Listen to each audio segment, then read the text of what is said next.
আসসালামু আলাইকুম। আমি মোহাম্মদ আলী খান বলছি। রোবট বালকের পক্ষ থেকে আপনাদের সবাইকে স্বাগত। আজকে আমরা দেখব কিভাবে থিম কাস্টমাইজ করতে হয়।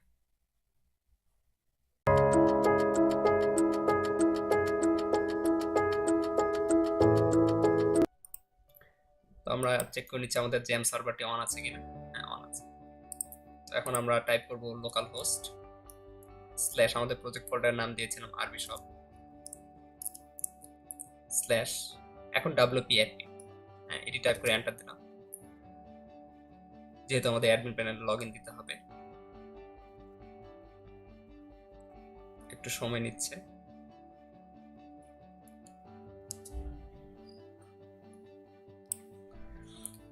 এই হলো অ্যাডমিন প্যানেল। আমরা ইউজার নেম পাসওয়ার্ড দিচ্ছি অ্যাডমিন, পাসওয়ার্ড অ্যাডমিন।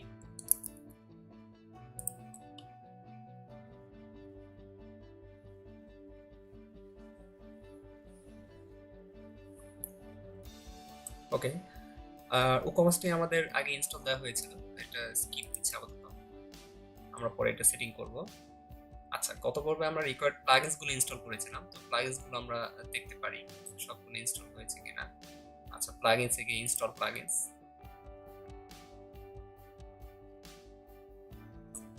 ইনস্টল প্লাগইনসে দেখতে পাচ্ছি সবগুলো ইনস্টল হয়ে গেছে এবং সবগুলো অ্যাক্টিভ। ওকে, তো থিম কাস্টমাইজেশনের জন্য আমরা যাব অ্যাপিয়ারেন্স, কাস্টমাইজ, অথবা অন্য আরেকটা জায়গা থেকেও করা যায়। আমরা এখান থেকে যাচ্ছি, অথবা আমরা থিমসে যদি যাই সেখান থেকেও কাস্টমাইজেশন অপশন আছে, এই যে কাস্টমাইজ। তো অ্যাপিয়ারেন্সের মধ্যে আমরা কাস্টমাইজে ক্লিক করব।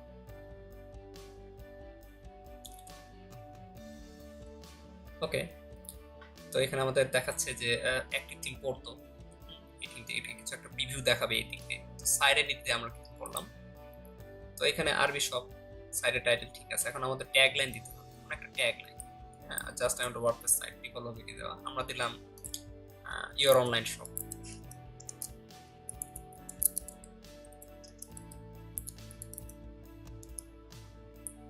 এটি কিন্তু লোড নিচ্ছে, এটা লোড নিবে। এবং এখানে একটা আইকন সাইজ দিতে হবে যেটা 512x512 পিক্সেলের। এই যে এই দিক দিয়ে আসবে। আমরা ইমেজ সিলেক্ট করছি, সিলেক্ট ইমেজ। মিডিয়া লাইব্রেরিতে নেই, আমরা আপলোড করছি সিলেক্ট। আপনারা এরকম একটি বানিয়ে নেবেন, আমাদের আগে থেকে বানানো ছিল সম্ভব। এটা ওপেন করলাম এবং এটা অবশ্যই জেপিজি বা পিএনজি ফরম্যাটে, হয়তো আইএসএফ ফরম্যাট আছে, দেখি নেই। এই যে এরকম আসবে। হ্যাঁ, ক্রপ ইমেজ, এটা ক্রপে সমস্যা হচ্ছে। আচ্ছা, আমরা অন্যটা সিলেক্ট করছি, আপলোড ফাইলস। এই তো পিএনজি, এই ফরম্যাটটা আমরা নিচ্ছি। চাইলে এখান থেকে নাম চেঞ্জ করে দিতে পারবো। এটাই সিলেক্ট করলাম, আরবি এই অবস্থায় আছে। আমরা এটাকে এরকমই রাখলাম, ক্রপ ইমেজ। আমরা দেখতে পাচ্ছি এই যে এখানে এই আইকনটি চলে এসেছে। সাইট আইডেন্টিটির কাজ শেষ, ব্যাক দিলাম। এখন যাব মেনু। মেনু নিয়ে আমাদের পরবর্তী টিউটোরিয়াল হবে, তো সেখানে আমরা এই মেনু সম্পর্কে ডিটেইলস জানবো। এখানে আমরা নতুন করে মেনু তৈরি করব না, আর যা আছে তাই রাখি। এবং আমরা উইজেটস, উইজেটস কিন্তু একটা ওয়ার্ডপ্রেস সাইটের জন্য খুব ইম্পর্টেন্ট। এগুলো নিয়েও আমরা পরবর্তীতে আস্তে আস্তে দেখাবো কোথাকার কি উইজেটস। যেমন এই যে সাইটে যে search for, recent post, recent comments, archive category, এগুলো কিন্তু উইজেটস। ঠিক আছে, এগুলো এক একটা উইজেটস, এগুলো আমরা পরে দেখব। এবং হোম পেজ সেটিং, তো হোম পেজে আমাদের কিছু সেটিং আছে যেটা আমরা ওয়ার্ডপ্রেসের সেটিং থেকে করতে পারি, সেটাও আপনাদের দেখাবো। তো এখানে যেটা লেটেস্ট পোস্ট, হোম পেজে কি দেখাবে আমাদের, স্ট্যাটিক পেজ। হোম পেজটা একটা স্ট্যাটিক পেজ দেখাবো। আমরা হোম পেজ এখনো তৈরি করিনি, তৈরি করলে সেটা তখন দেখাবো। এবং পোস্ট পেজ হবে কোনটা, একটা পোস্ট মানে ব্লগ পোস্ট আর কি। আমরা যে কোনো পোস্ট যদি দিই সেটা কোন পেজে যাবে সেটা সিলেক্ট করতে হবে। তো আপাতত লেটেস্ট পোস্টটাই রেখে দিলাম।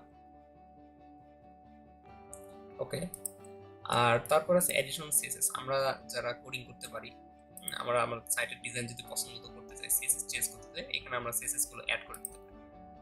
তো মোটামুটি এইটুকুই ছিল থিম কাস্টমাইজেশন। এন্ড আমরা চাইলে একটু সেভ করলাম, পাবলিশ দেখতে হবে। ওকে, পাবলিশ হয়ে গেলে এখানে ক্রস।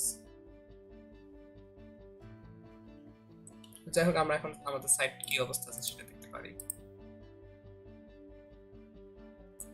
এই তো আপাতত এরকম আছে আর কি, খুব একটা বেশি চেঞ্জ নেই। এই যে দিকটা আইকনগুলো এসেছে। আর হ্যাঁ, ওয়ার্ডপ্রেসের সেটিং নিয়ে এখন একটু কথা বলতে যাচ্ছি। টুলস, প্লাগইনস, সেটিং এর জেনারেল পার্টটাতে আমরা যাচ্ছি। এই বিষয়গুলো খুবই ইম্পর্টেন্ট। এই যে ট্যাগলাইন এখানে আছে, তারপরে যে ওয়ার্ডপ্রেস ইউআরএল, এই ইউআরএলটা চেঞ্জ করতে হবে। অ্যাড্রেস ইউআরএল বা অটো চেঞ্জ হয়ে যাবে যখন আমরা হোস্টিং এ কাজ করব, তখন তো এরকম থাকবে না। সাইট অ্যাড্রেস ইউআরএল আপাতত এরকম আছে। ইমেল অ্যাড্রেস অ্যাডমিনের, মেম্বারশিপের ক্ষেত্রে এনিওয়ান ক্যান রেজিস্টার আমরা আনমার্ক করে দিলাম বা এটা দিতে পারি। নিউ ইউজার ডিফল্ট রোল, যেহেতু এটা ই কমার্স সাইট, এখানে নতুন কোনো ইউজার অ্যাকাউন্ট খোলার সাথে সাথে হয়ে যাবে কাস্টমার। আর এনিওয়ান ক্যান রেজিস্টারটা আমরা উঠাই দিতে পারি, এটা কোনো সমস্যা নেই। আর আমরা ডেট ফরম্যাটটা এখানে time zone English, United state, তো আমরা এটা চাইলে চেঞ্জ করতে পারি। আর ফরম্যাটটা আমাদের পছন্দ মতো দিতে পারি বা এখন যেমন আছে এমনই থাকতে পারে। টাইম ফরম্যাটের ক্ষেত্রে যা আছে তাই থাক। হ্যাঁ, উইক স্টার্ট অন মানডে আমরা স্যাটারডে করে দিলাম, বা আপনাদের পছন্দ মতো দিতে পারেন। Save change. তারপর রাইটিং পার্টের ডিফল্ট পোস্ট ক্যাটাগরি আনক্যাটাগরাইজ আছে, আপাতত থাক। আমাদের পোস্টের কোনো ক্যাটাগরি আমরা তৈরি করিনি এবং এটা স্ট্যান্ডার্ড আছে, স্ট্যান্ডার্ডে থাকে। আর মেইল সার্ভার, আমাদের ওয়ার্ডপ্রেসের সাইটগুলোতে মেইলের মাধ্যমে পোস্ট করতে চাই, সেক্ষেত্রে এই জিনিসগুলো কনফিগার করতে হবে। আমাদের এটা আপাতত যা আছে তাই। এবং রিডিং পার্ট আমরা চাচ্ছি। ওকে, এই যে home page display, latest post, static page, এখানে আমরা হোম পেজের এখনো কোনো পেজ উপর তৈরি করিনি, এটা আমরা আস্তে আস্তে সাজাবো। হ্যাঁ, আর তারপর পোস্ট পেজ, সেখানেও আমরা সাজাবো এই পেজগুলো। Blog page shows at most 10 post, 10টা করে পোস্ট আমাদের এক পেজে দেখাবে। তারপর ফুল টেক্সট দেখবো না সামারি দেখবো, আমরা সামারি দেখবো, সামারিতে দিলাম। সার্চ ইঞ্জিন ভিজিবিলিটি, অবশ্যই সার্চ ইঞ্জিন যেন এই পোস্টগুলো খুঁজে পায়। হ্যাঁ, সেভ চেঞ্জ।